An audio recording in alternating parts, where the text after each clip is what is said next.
while there are plenty of extenuating circumstances. If you are stuck and you decide to sit down, you're not the cause of it often. That's pretty much 100%. I know that stings to hear.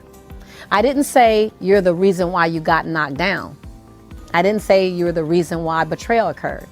I didn't say you're the reason why something that was unforeseen and unfair occurred to you. So please make sure you understand me. But I am saying if you decide not to move, that too was a decision.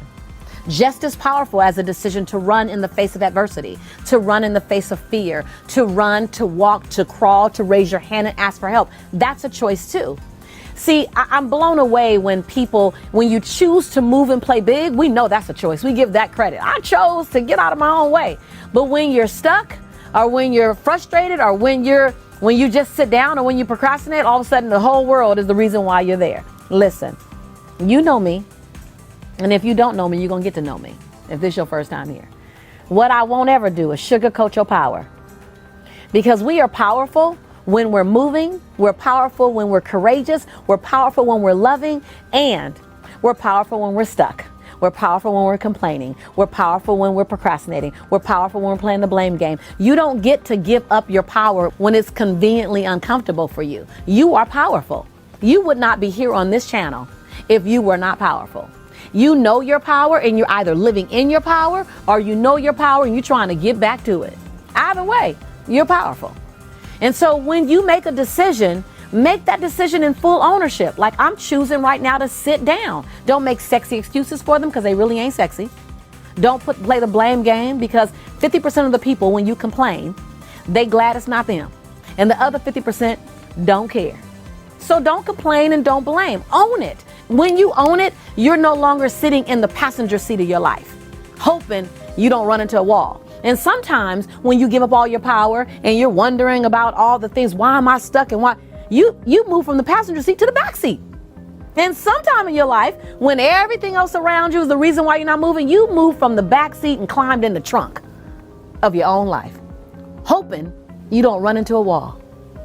Now I know that sounds crash and harsh, but I'm willing to have a harsh conversation with you because I love you.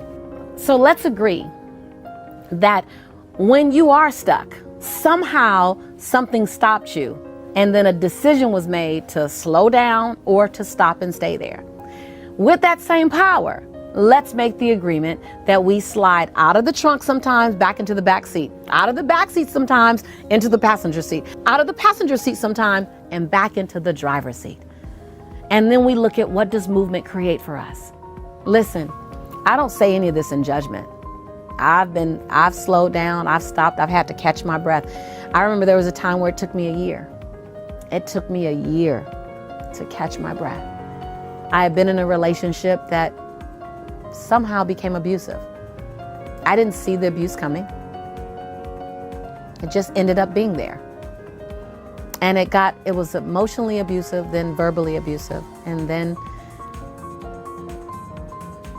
he choked me until I passed out. And I remember waking up the next morning thinking that I had died. And when I realized I was still alive, I realized that I was in the fight for my life.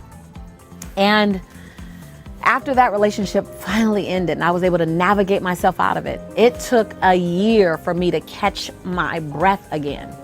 It took a year for me to slide out of the trunk, out of the back seat, out of the passenger seat, and back into the driver's seat of my life. And because he was so big, and because he was so intimidating, and because my son was so small, and because I was so in love, my story for being stuck was really sexy.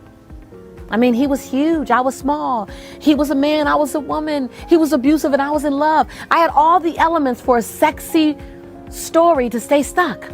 But all I needed was one reason to want to get back in the driver's seat of my life, and that was I deserve it. I deserve to drive my own future, and no situation, no outcome, no experience, and no person had the right to drive my life. I don't know if you can hear right now. I don't know if you can hear. You might not be able to hear, but if you can hear, you might be able to hear little wheels rolling. And those are my neighbors. And there's two little beautiful children who have these little cars, and they're driving the little cars right now. And every now and then you might hear them scream. Like if they can be in the driver's seat at 2 and 4, then who tells us we're supposed to get out of the driver's seat at your age and at my age.